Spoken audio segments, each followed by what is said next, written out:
pray for the Lord's preemptive presence. Amen. With everything that's going on, that we need to make sure that we know that the Lord is with us. Amen. And the foundational scripture we're going to be using this morning comes from Isaiah chapter 65, verse 24, New Living Translation, and it reads like this: I will answer them before they even call to me. While they're still talking about their needs, I will go ahead and answer their prayers. Amen. And so that's what the scripture is talking about, preemptive presence. I will answer them before they even call me. While they're still talking about their needs, I will go ahead and answer their prayers. And so sometimes we ask ourselves the question when we're going through some things, does God know? But yeah, not only does he know, he already knows before we get ready to call him. Amen. That's the kind of God he is. And so with everything that's going on and the recent developments and everything with the election and everything else that's going on, it doesn't matter who's in office. It just remember, it matters who's on the throne. Yeah. It doesn't matter who's in office. It matters who's on the throne. And the one on the throne has all power. And the thing is, he knows, and he knew everything that was going to happen before we did. And so we have to understand that we have to accept what God allows. Amen. He allows certain things for a certain reason. It may not be the reason that they think he's allowed it, but he's going to demonstrate what that reason is. Amen. When it's dealing with his people and his children, he lets us know beforehand. Now, what does preemptive mean?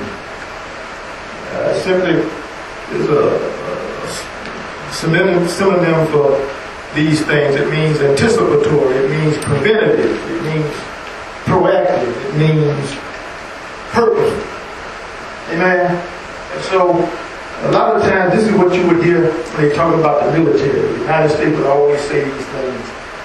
It's going to be a preemptive strike. They always say, we're going to have a preemptive strike. And on the job, they say you have to be proactive. When you're dealing with people, they say be proactive in dealing with things. Don't be reactive. Be proactive. That means have a plan before it happens. And so when you're dealing with something that means preemptive, it means done before somebody else has had an opportunity to act. On the street is this: I'm going to get him before he gets me.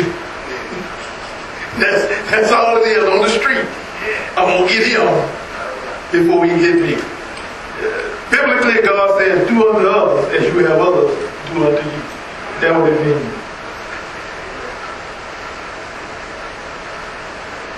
The other thing it means is it means it's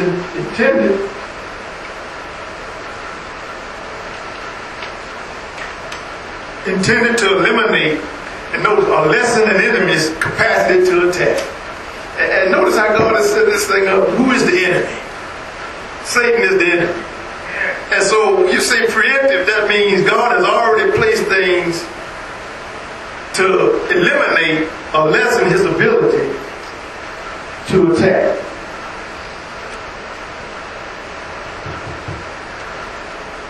And so Satan thinks he's doing something. And the thing is, when you're not in God, you get upset because you're going to say, well, what's happening? But God already knows what's happening. So intended to eliminate or lessen an enemy's capacity to attack. That means whether they try to do it or not, God won't let them. David put it this way: he prepares a table before me in the presence of my enemies. Which means God prepared a table with the enemy standing around. You sitting there eating and getting full, and there's nothing they can do about it. They have to look at you eat. They're not happy about it, but they have to watch you as God feeds you. You say, God is blessing you, and the enemy is wondering how he's blessing you, and why is it no matter what they do, it don't seem to work against you. Man, let's leave them off right now. No matter what they did, they couldn't understand. Whatever we're doing is not working. Why is that? Preemptive presence.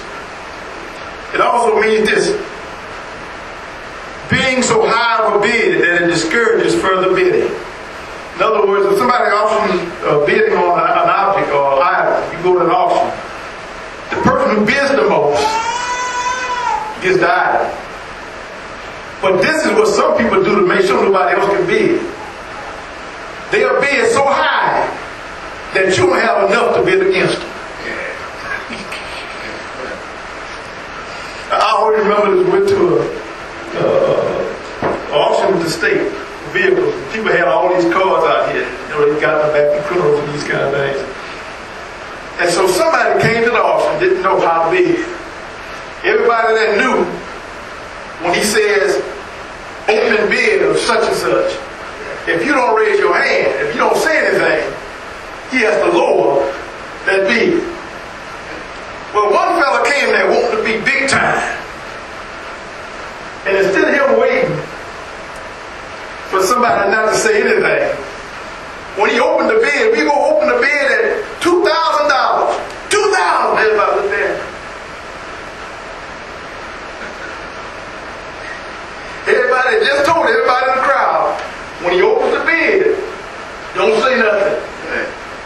If you don't say anything, he's going to have to lower the bid. We want to get the car sold for less than $1,000. Yeah.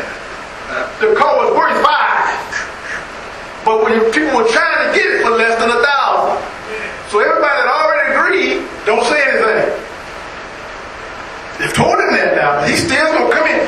We're going to open the bid up at $2,000. $2,000! Everybody just looked at him.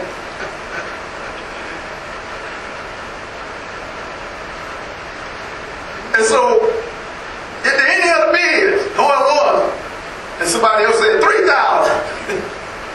$4,000. Next thing you know, it's up to about $4,500, which was the car worth $5,000. But because he opened with that high bid, another fellow that had money came in and swooped it right from under.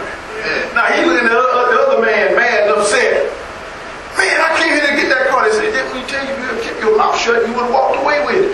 Because everybody was going to allow him to get the car, because that's not the car they wanted. They were going to work with him to get it.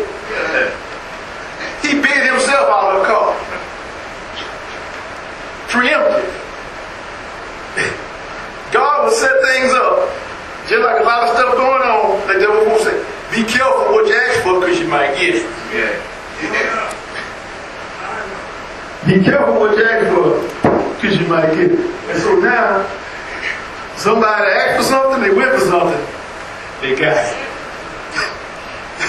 Now this is what we're going to deal with. The meaning of having the Lord's preemptive presence is this. The Lord is already in attendance to address what he anticipated. So when we saying, Lord, show up, we not waiting for him, he waiting for us to get there. A lot of times you hear people say this, well, Lord, come with me in the emergency room. Well, no, he's already in the emergency room before you get there. He's in the operating room before you get there. He's waiting on you. Yeah. When we came here this morning, we're not waiting on the Lord waiting on us. Meaning just the Lord is already poised to prevent the problem and perfect his purpose. In other words, while you trying to figure it out, he's already worked it out. Meaning just the Lord is already domiciled to defend against destructive devices and deadly deeds before somebody else has had the opportunity to act. Before Satan could even launch that dart at you, God has already said you got on your whole arm. It gets intercepted. What does the United States military always talk about? They have these places in these different countries. A lot of times the reason why they set up there is not so that they can go and fight. They set up so they can have a place to intercept the other missiles when they get fired. And that's what a lot of people don't understand when they talk ISIS going to attack. ISIS is not going to launch no missile from Afghanistan to the United States.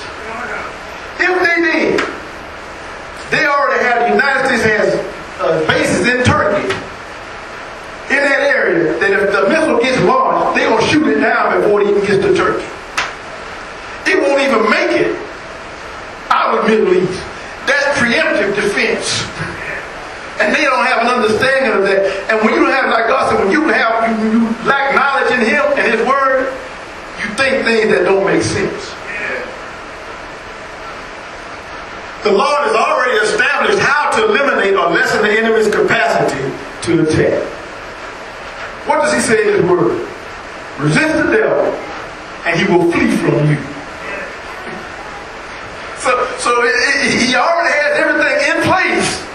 But the thing is, we have to know what we need to do to get His presence, and to have His presence working for us. Means this: the Lord has already lifted up a standard against the devil that further discourages him. When the enemy comes in like a flood, the Lord will lift up the standard against. That means He gonna put a level or a bar that he can't come over. It's not gonna be like what it is you trying to limbo under the bar. You got to try to go over, and God will set it up where the devil can't get over what He set up. He can't get under what He set up. He can't get around what He set up. What the old people say, you got to come through Him. And unless He allows it, it ain't going to work.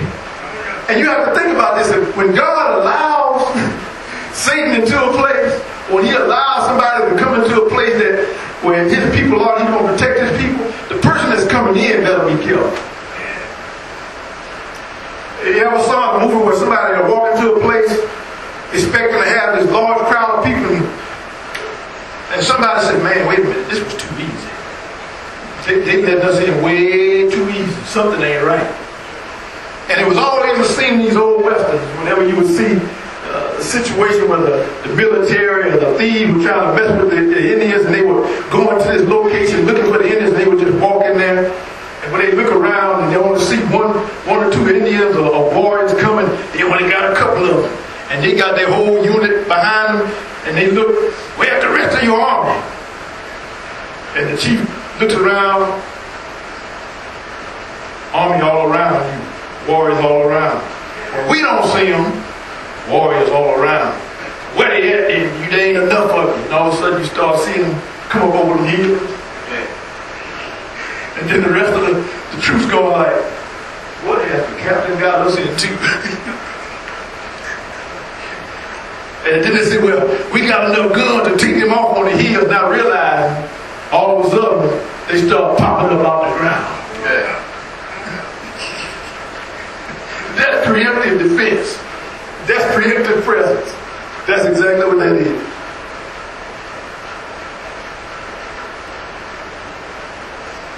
Here's some examples of preemptive presence prayer, that's what we want to call it. 2 Chronicles chapter 6 contains Solomon's prayer on behalf of the children of Israel for the Lord's preemptive presence. After he built the temple, Solomon went and prayed to God. Now, what he prayed to God is basically what we want to call his if-then prayer. Lord, if we do this, and if we ask for your presence, and we ask for your forgiveness, then you do this. If we sin in this land and we call upon your name, then you do this. If we do wrong in your presence and we call upon your name, then we do this. And the answer to that thing is given in 2 Chronicles chapter 7. And so you notice God already had a plan in place, because Solomon said, well, Lord, I'm praying for not just now, but for the future. And so he said, Lord, if this happens, then this happens. If this goes on, then this goes on. If there's no rain in the land for a long period of time, and the children of Israel call upon your name, then you will send rain. And so that's a preemptive prayer. Matthew 6 and 19, that's the Lord's Prayer. The model prayer. Why do they call it the model prayer? It recognizes and requests the preemptive presence of God. And that's why we say it's the perfect prayer, because it covers everything about it. Preemptive prayer. Your presence, our Father. You recognize that He's the Father, one the Father, the presence. Who art in heaven, we recognize how holy be thy name. Thy kingdom come. Not ours, His kingdom. So we're asking for His kingdom to come. Your will be done. So, no, whatever it is you want to do, you do it. But let us be a part of it. Your will be done on earth as it is. Give us this day our daily bread. I know this. That means every day, no matter what goes on, when you wake up, you won't go home. So notice preemptive presence. That means every every day God is with us. He's right there with us. We never by ourselves. John chapter 17 contains Jesus' prayer for the Lord preemptive presence on behalf of the 11 disciples in his inner circle. For those of us today who are his disciples, and for those in the future who shall be his disciples.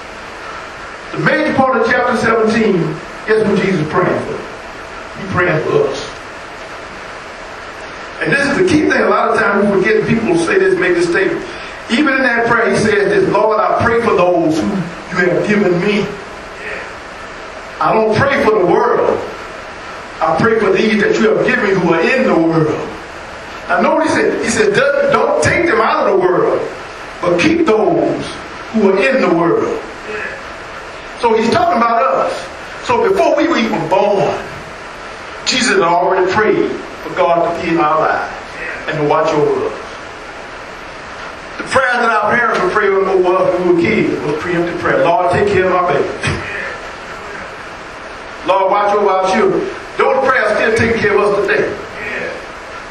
Because those old people pray for us, God's presence watches over us. And this is important because we have to make sure we do the same thing that our parents did for us. Because if we don't pray for our children, if we don't pray for you, and then with our children, and you who are sitting here, and the presence of God leaves, y'all in trouble. The presence of God is with all of us because our parents, grandparents, and all prayed for God's presence to be with us. And that's what's keeping them protecting us. Sometimes we say, well, I don't understand how I got out of that one, boy. That was close. Preemptive presence. If God wasn't there, if we hadn't been prayed for, we've been gone.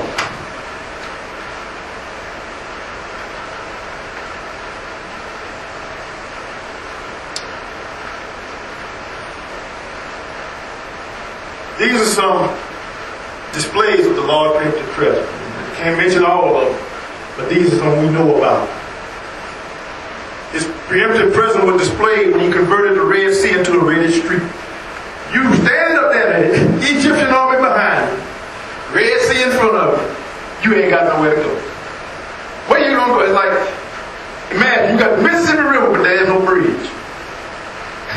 You got folk coming up behind you, and you sure enough ain't got the strength, and you're not gonna try to cross over Mississippi River. Because you know the minute you step out in it, you're going to get pulled down, pulled away, or washed away. God takes that river, takes that Red Sea, opens it up.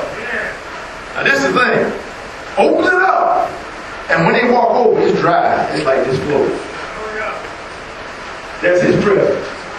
Then you know he's with his children. But once they crossed over, when the Egyptian soldiers tried to go the same way, it says, all of a sudden, it became sloppy. And it said the wheel sank down in the mud. Now notice, they crossed over on hard ground, on solid ground. When the Egyptians try to cross over that same thing, they sink. That's preemptive presence. Preemptive presence is displayed when he appears in the fiery furnace with 3 Hebrew boys. What's the story say? The king threw them into the fire, looked into the fire, all the people that were around, he said, didn't we throw in 3? Well, I see 4. Now, he didn't just say I see. He said, but the 4 look like the Son of God. Now, sometimes folks will say, well, the Lord air conditioned the fire. No, he didn't air condition the fire. The fire was still there. It was still hot. Matter of fact, the scripture said they were loose and walking in the midst of the fire. And so, here, God didn't keep them from the fire. He got in the fire with them.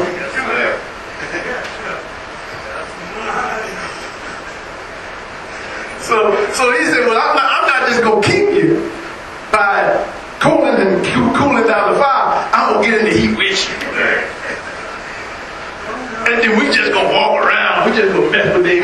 We're not going to stand with this. We just going to walk around in the fire like it is. And we're going to look, this is a nice furnace. Boy, look how they built all those walls. Look at the architecture. That's presence. Preemptive presence displayed here again. He transformed Daniel's pit of wild, hungry lions into a place for Daniel to lay his weary head. They thinking they gonna throw him into the pit and there's a lion on him and the lion's gonna eat him up. The lions become purring kittens. They sit down. Daniel comes in. Lay down. Rub against his leg. They're like a little kid. And when it's time for him to sleep, they lay down and let him lay on them.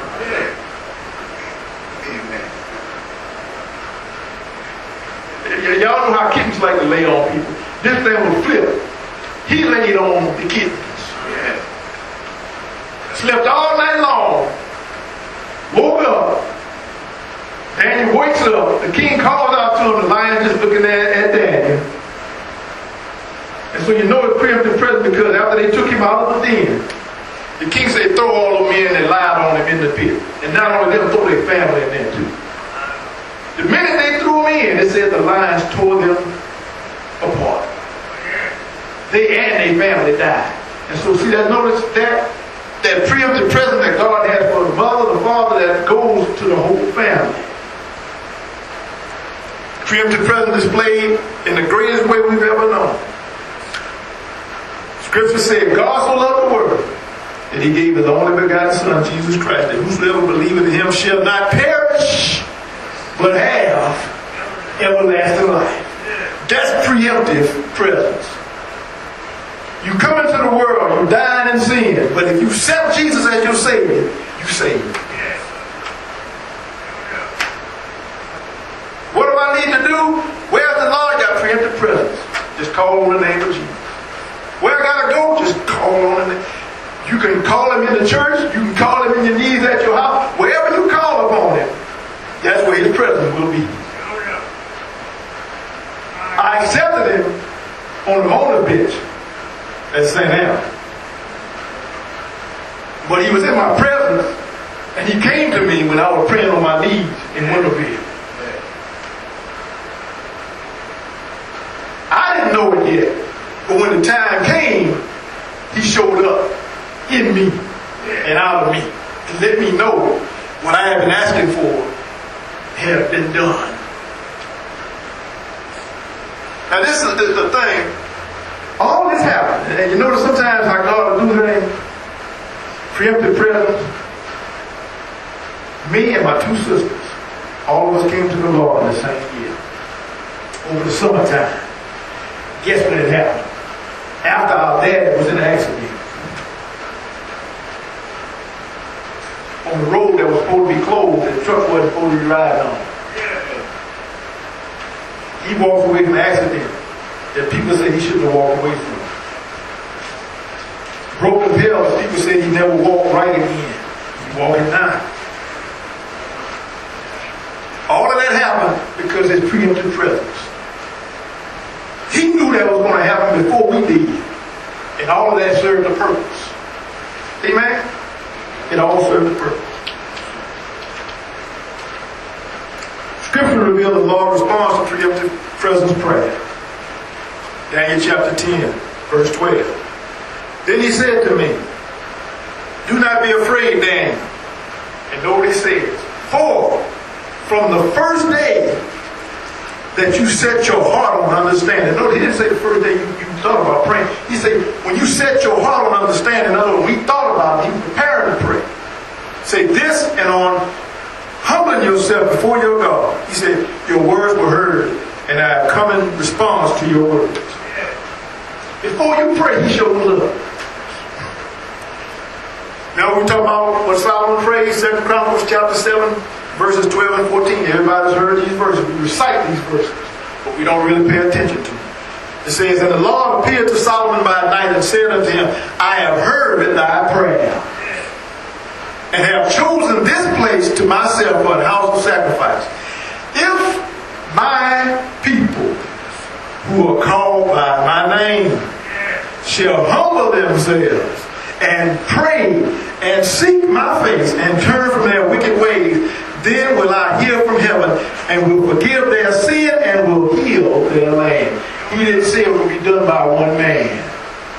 Not no human man. Not no man that was born in sin. Through him. And he said, my people. No, he didn't say, if the president do this, then I'm going to take care of all of y'all. He said, if my people.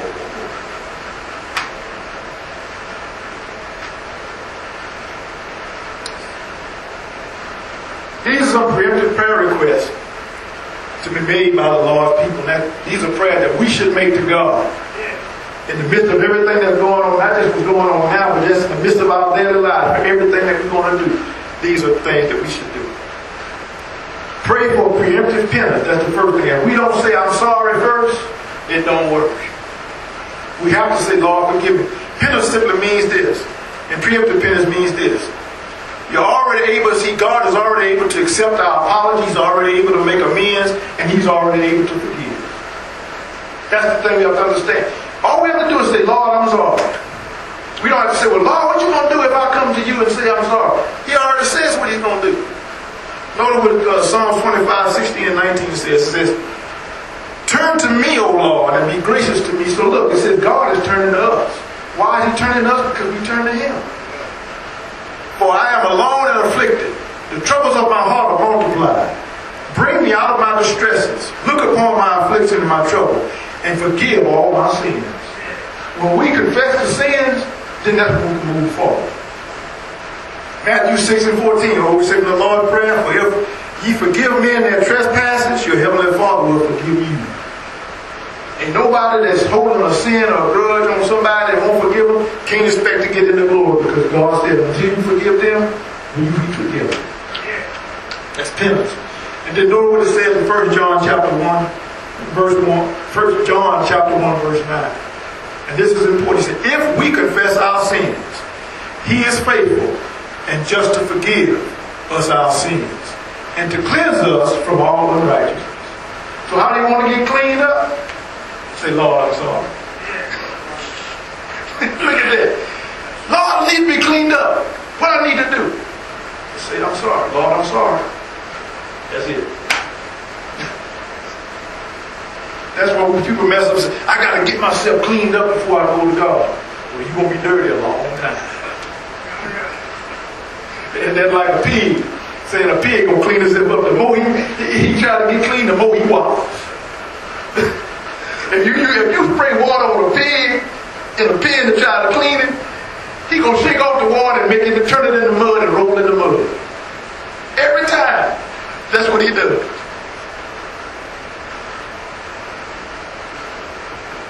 Praying for preemptive preparation, that means, and we hear people talk about this, it's funny how politics, early education, early guidance, instruction and training. We need to open up a head start, early education of our children, early education on the job. Strange, huh? Why is that? That's preemptive, because when you get early education and knowledge, then you prepare for the thing that you're going to face in the future. Know what the scripture says. And this is why the devil don't want us to read the word. 2 Timothy chapter 3, verses 16 through 17. All scripture is God-breathed, given by divine inspiration, and is profitable for instruction, for conviction of sin, for correction of error and restoration to obedience, for training in righteousness, learning to live in conformity to God's will, both publicly and privately, behaving honorably with personal integrity and moral courage, so that the man of God may be complete and proficient, outfitted, and thoroughly equipped for every good work. This is not just for the preacher. Every pilgrim, every child of God, this is your instruction book right here. And God has given that for all of us. All of us.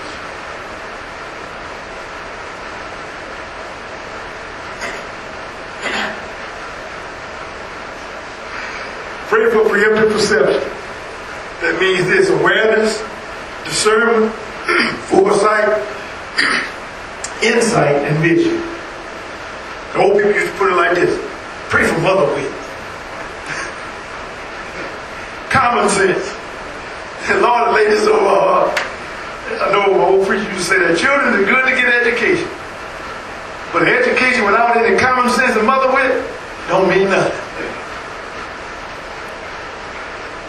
This is what we're going to give to you that the Lord has given to us. Don't just have book sense. Have sense of the book. You can have all the sense you want. But if you don't have sense of the book, you're not going to make it.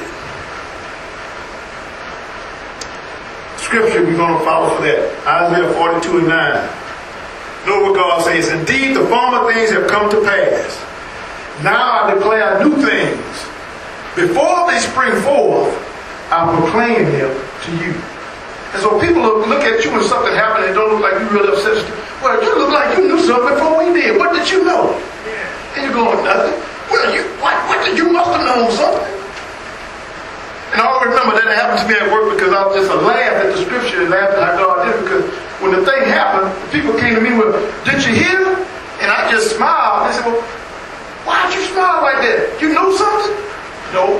Well, how'd you know? It's like you're not even surprised. What do you know that we don't know? Nothing. But why are you laughing like that? Because my dad had something to do with it. What you mean your dad? Not my daddy, Mom. Who your dad is? Not that daddy.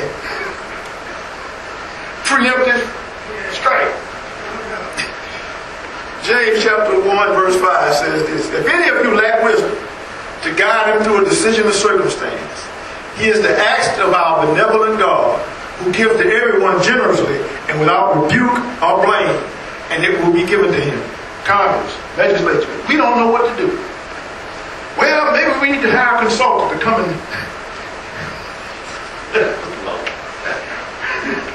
We need to hire a consultant to come in and tell us how to fix it. You hiring somebody that don't live in the state, don't know nothing about the state, don't know nothing about the condition, but you're going to bring him in to fix your problem.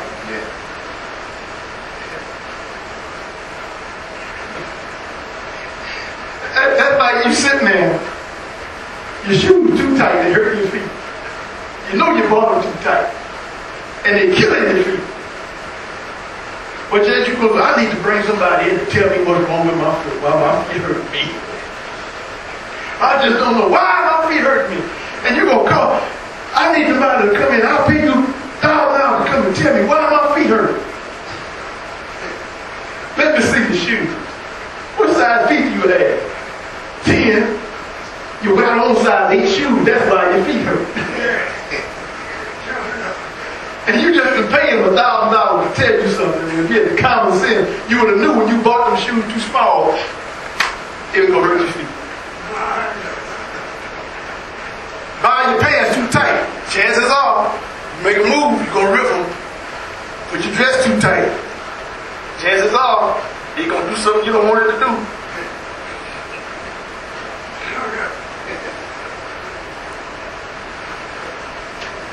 Quick question for my girls.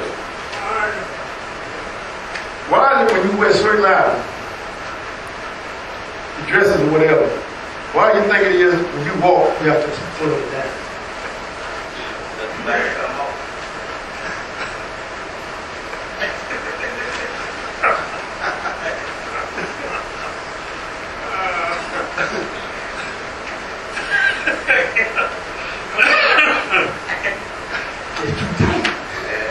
It's trying to come off you.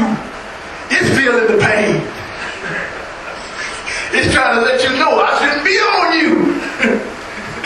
Same thing. Pants too tight. Why do you think you got to keep pulling your pants up? Every time you walk, you're walking like this. And then if you got to run.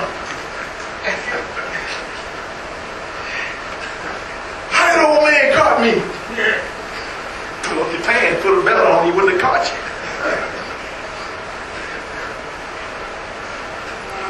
Prayer for preemptive provision.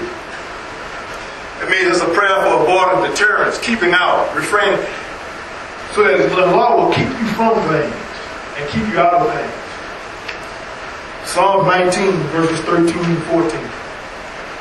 Jesus and David was rendering this prayer to God. He said, also keep back your servant from presumptuous, deliberate, and willful sin. I know it's a sin. I know it's wrong. I know it's bad, but it feels so good. That's presumptuous sin. He says, let them not rule and have control over me. Then I will be blameless. I will be complete. and I shall be acquitted of great transgression. And you heard this said before. You heard a lot of pastors say this a lot of times when they pray or when they get ready to speak. They say, let the words of my mouth and the meditation of my heart be acceptable and pleasing in your sight. O Lord, my firm, immovable rock, and my redeemer. And so right there, that's a preemptive prevention, so that the Lord will, like the hold your tongue, so you don't say something you shouldn't say. Lord, hold my tongue. Woo! You know, you say on the schoolyard, Brother Steve, I almost lost my religion. But if you lost it that quick, you never had.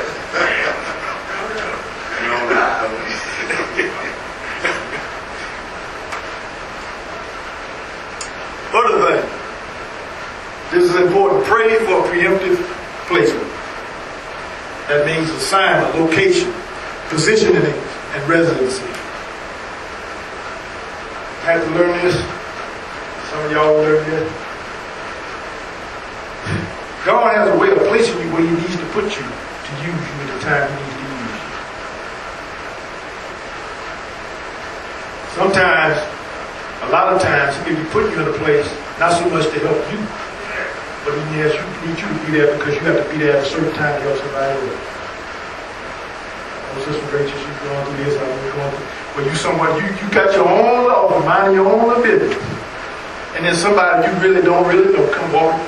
How you doing? You don't know me. But I got to feel like I can talk to you myself. I feel comfortable telling you something. And then you go on. Why are they bringing this to me? And they sit there and they just spill everything to you. You know. And you just sitting there listening.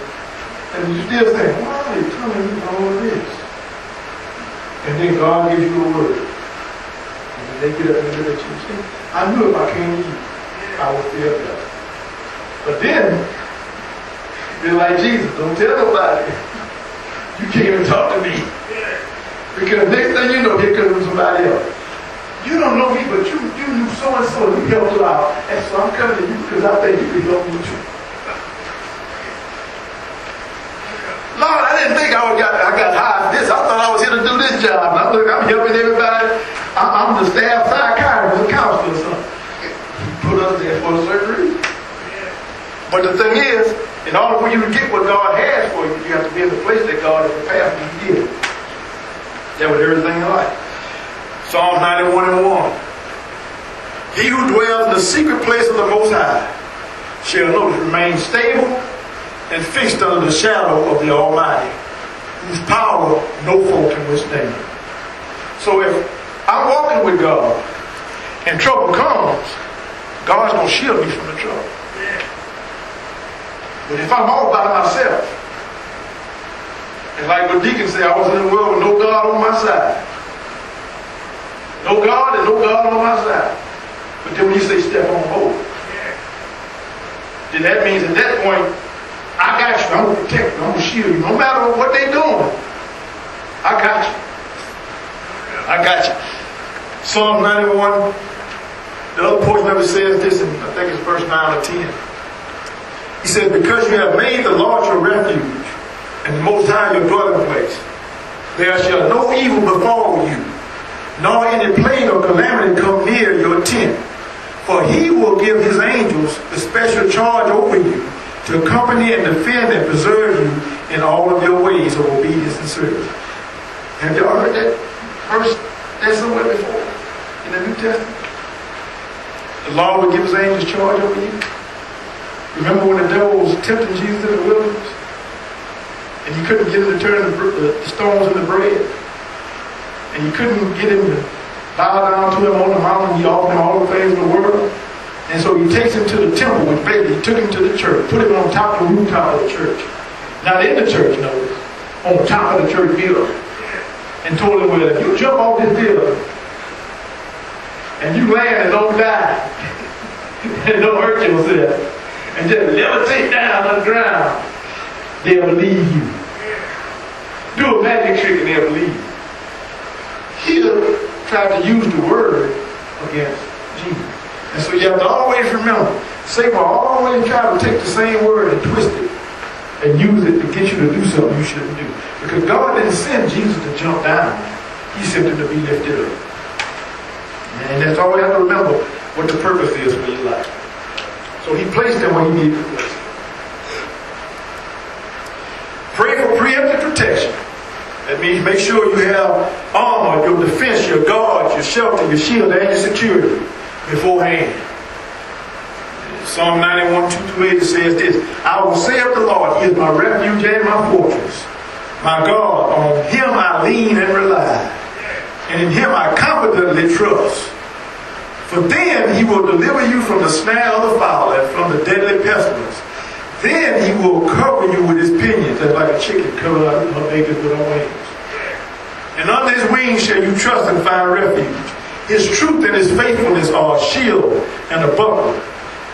You shall not be afraid of the terror of the night, nor the arrow, the evil plots and slanders of the wicked that flies by day, nor the pestilence that stalks in darkness, nor the destruction and sudden death that surprise and lay waste at noonday. 1,000 may fall at your side, and 10,000 at your right hand, but it shall not come near you. Only a spectator shall you be, yourself inaccessible in the secret place of the Most High, as you witness the reward of the wicked. So when they start getting shot down, and you've seen these things in the movie, everybody around the person just seems to be getting hit. And no matter what happens, it's not coming against them. Arrows just flying everywhere and everybody falling. It seems you wind up escaping. And a lot of times they say, well, he must have ran, though. God protected. God shielded. And the other thing He tells us in Ephesians, put on the whole armor of God. Every morning when we dress, we get dressed every day before we go in. You're not going to put on, or hopefully not. Ladies in G-string bikini and walk out, and it's 25 degrees below outside. Talking about you going to get a suntan. If you do, you done lost it.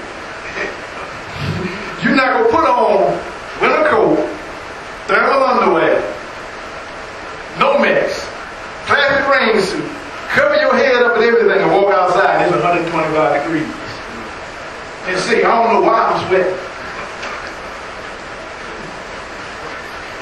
You dress to be prepared and be protected.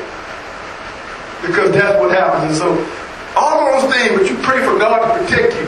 This is preemptive protection. Children, y'all know that we get ready to go. Come back in here. Don't you go out there like that. You need to put a jacket on. Preemptive presence. Went and left the house and forgot your jacket. You're on the bus. Cold. And by the time you get to school, you're going like this. You look up, and Mama and them, you already got to the school. Exactly. And then don't even remember to say thank you. Just run and go, ooh, so glad, and gone. Say thank you.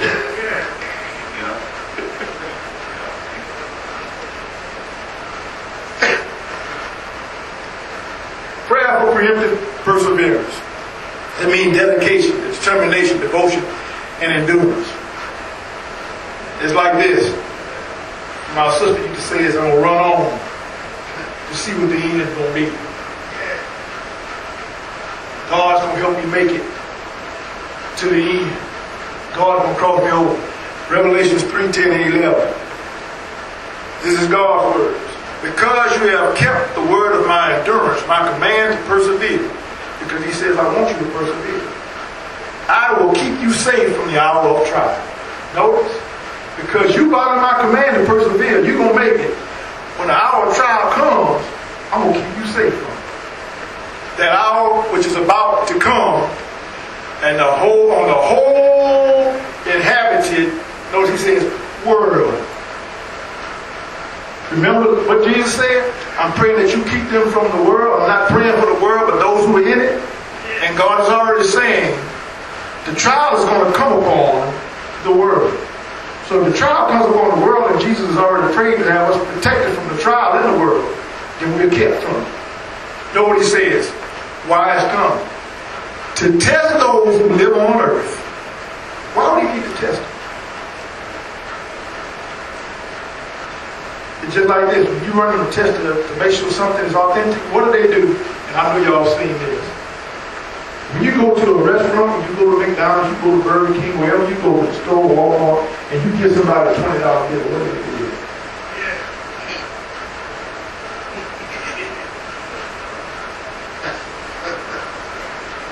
What do you see someone do? They take a mark and do what? Why do you think they do that? They test to see if it's real.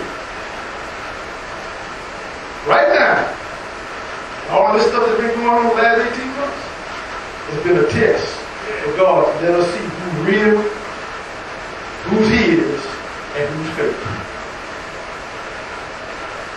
A lot of people like saying, well, look, all this stuff about man gone, racism gone, hatred is gone.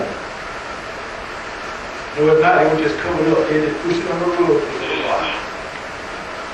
But the thing was, some of the last people you would have expected to be amongst those people, during this time, they have been redeemed. And these are some of the so-called biggest name preachers and Christians that you ever want to see. They're saying one thing, but they're doing something else.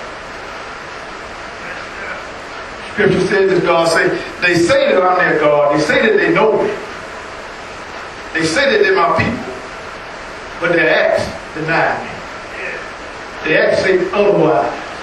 They say they're Christian with everything they say they are, but what they do is just opposite.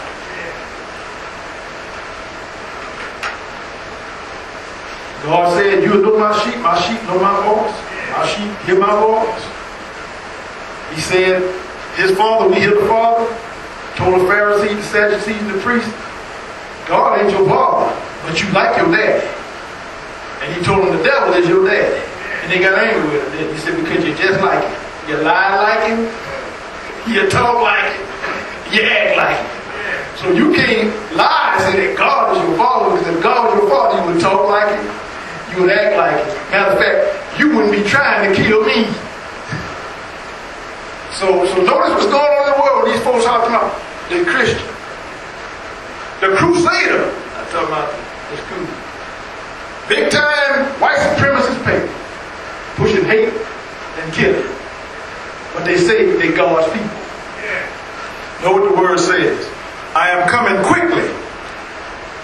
What do you say, Deacon? No, old folks say, look, hold tight to what you have, so that no one can take your crown by leading you to renounce your faith. Hold tight to what you have. Hold on to what you got. You've already been told what's right and what's wrong. Hold on to what you know.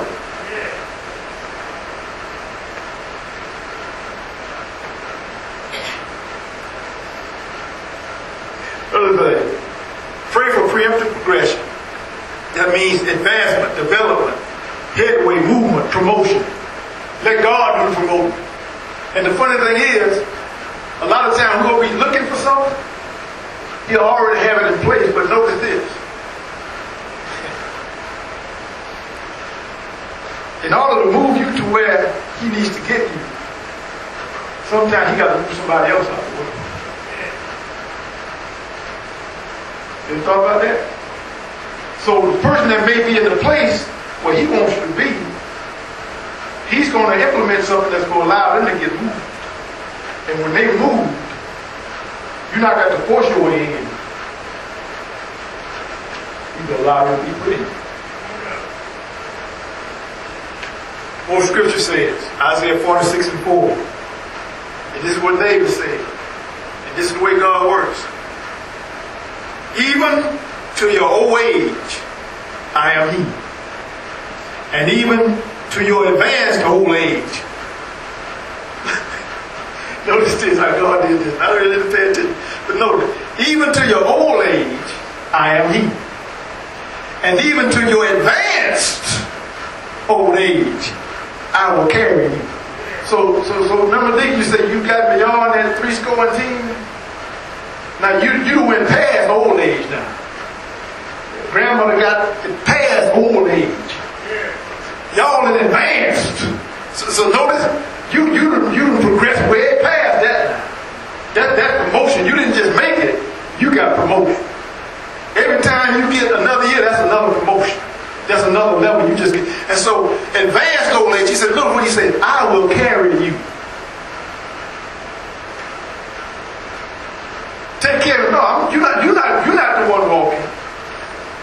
God carries. How hard is it them making it so long? How they still making it? God carries.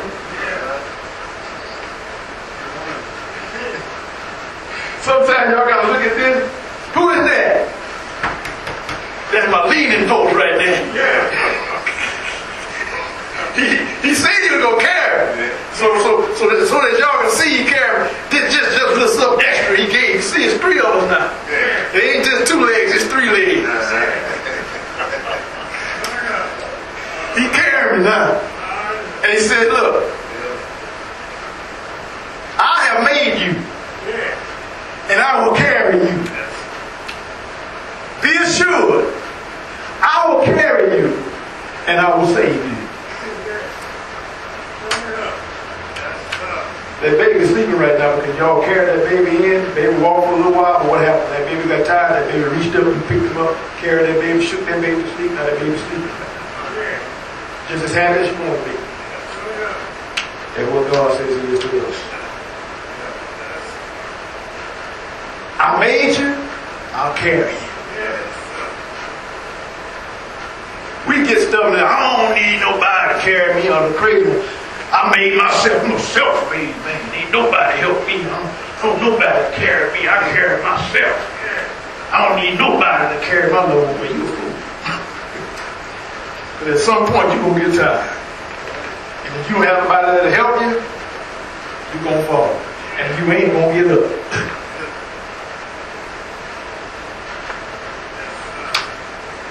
Pray for preemptive provision. That means the endowment, the reserve, the resource, the setting up and your supply. Every one of us has a cabinet at the house. Got groceries in it. Guess what that cabinet is? That's your reserve. When your reserve gets low, what do? You go to your other reserve and you go buy some more and restock it. Matthew 6:11. What does the scripture say? Prayer. Give us this day our daily bread. Philippians 4:19. But my God shall supply all your need according to His riches and glory by Christ Jesus. Who's your delivery person?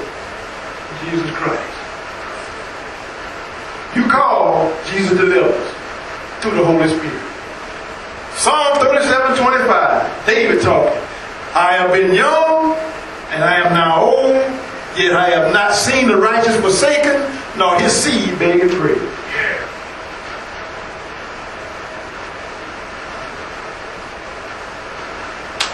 You'll see folks begging and doing things, but he said you don't see the righteous begging for anything because God supplies it to you. They'll bring it to you.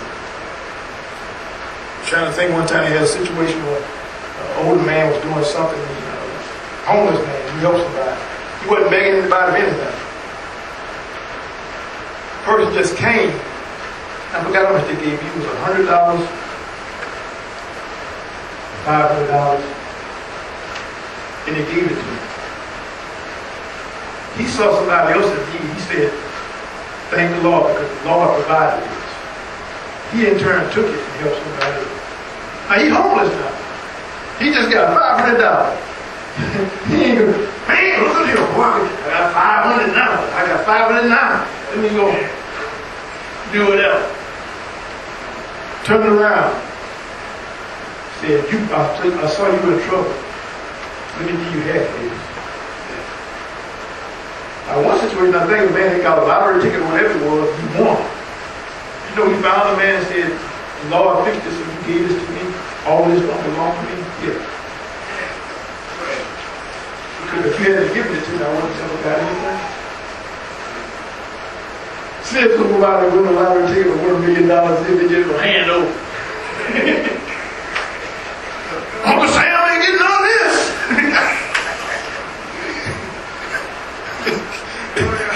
You notice the difference. But God provides when we're in need. In those times we were thinking we didn't have it, God made it available to us. That's preemptive provision. Pray for preemptive prosperity. It's not what people think. It ain't talking about money. And we ain't talking about that. Preset for attainment, overcoming, success, and triumph. That's what prosperity is. The world makes it like it's wealth. Money. You won't get money. Money coming. That ain't what God's talking about. He's talking about attaining, overcoming, success, and triumph. In Revelation, that's what God says. Those who overcome shall inherit everything. Scripture is what God says. Jeremiah 29:11. For I know the plans and thoughts that I have for you, says the Lord. Plans, notice, for peace and well-being, and not for disaster, to give you a future and a hope. Everybody worried right now. Oh, what's going to happen? Don't worry about it. God got you. You his, he got you.